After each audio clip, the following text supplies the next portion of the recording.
Hey guys, it's me again and welcome na sad sa akong mini vlog. So for today's video guys, ubani ko ninyo maglakaw padong sa trabaho.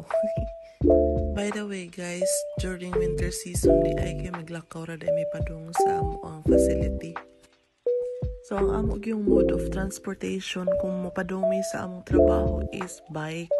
But as you can see, grabe kayo ang snow. So dili gid makaya sa bike na mudagan diha sa tunga-tunga sa snow guys.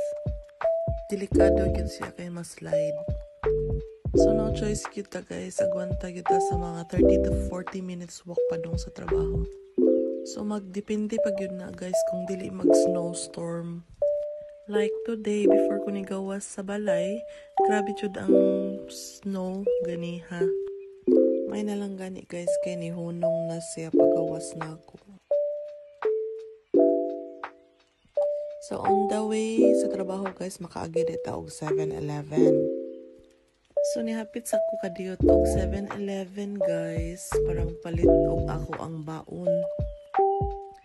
So tungod sa katugnaw guys, di na gid ko ganahan maglihok-lihok ultimo pagluto guys, ni tapol na ko. So magsalig na ang tapirmi sa 7-Eleven ani. So mo na ni akong napalit guys, onigiri then ubento. So paniudto na ako is ubento and onigiri is panihapon na ako unya pod. So this is worth mga 700 yen guys.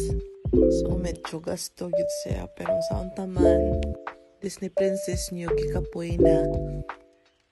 And so nabot na dahil ko sa facility guys, and dili lang sa takutob. Thank you for watching.